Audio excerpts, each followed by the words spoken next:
Salut et bienvenue sur Intelligence Business et Chômeur. Restez avec nous pour découvrir des opportunités uniques. Préparez-vous à plonger dans un monde où la réussite et l'apprentissage ne connaissent pas de limites. Abonnez-vous, suivez-nous et ensemble, élevons nos esprits et nos entreprises. Aujourd'hui, nous allons parler de 5 exemples de leaders du monde réel qui ont utilisé le pouvoir de la communication.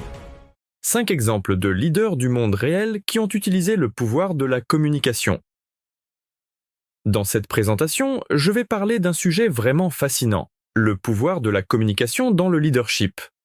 Les meilleurs dirigeants du monde ont tous un point commun, ils sont d'excellents communicateurs.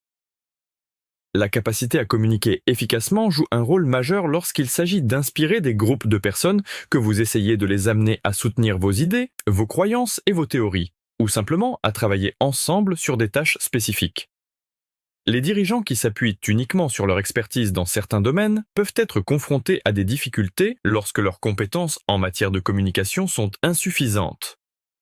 Cela arrive plus souvent qu'on ne le pense, et c'est l'une des nombreuses raisons pour lesquelles il est si important d'apprendre à améliorer ses compétences en matière de communication. Si vous êtes à la recherche d'inspiration pour améliorer vos compétences en matière de communication, vous êtes au bon endroit. Prenons 5 exemples, et je vous donnerai une liste de leaders du monde réel qui ont su manier le pouvoir de la communication.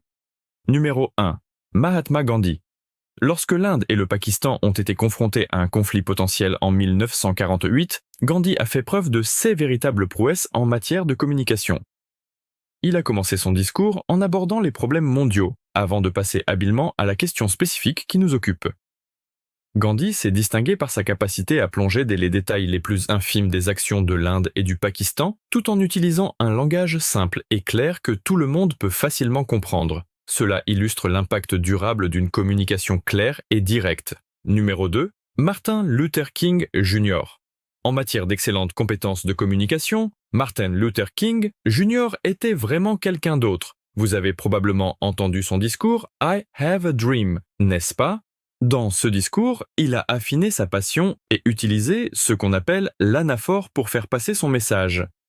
L'anaphore consiste à répéter la même expression au début de différentes phrases de manière à ce qu'elle résonne et reste dans l'esprit de votre public. Dans son discours « I have a dream », Martin Luther King Jr.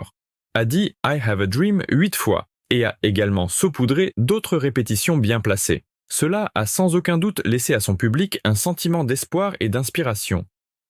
Ce qui était bien nécessaire lorsqu'il s'agissait de mener le bon combat. Numéro 3. Winston Churchill.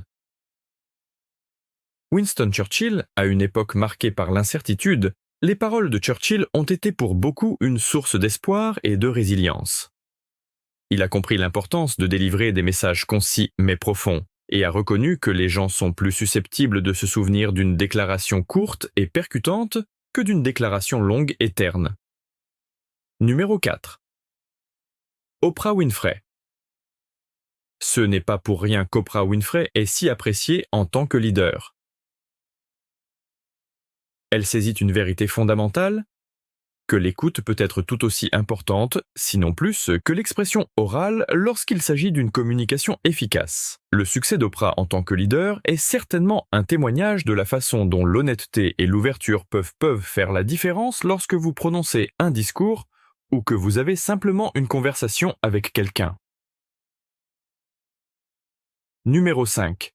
Kenneth Lynn Credit.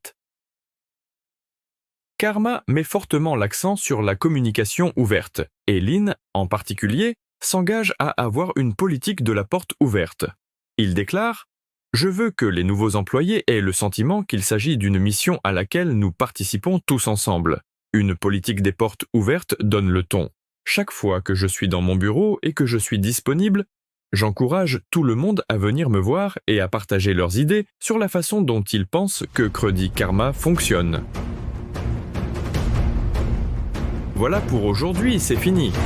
À très bientôt pour de nouvelles explorations dans le monde de l'entrepreneuriat, des opportunités pour gagner de l'argent et pour continuer à construire un mindset d'acier.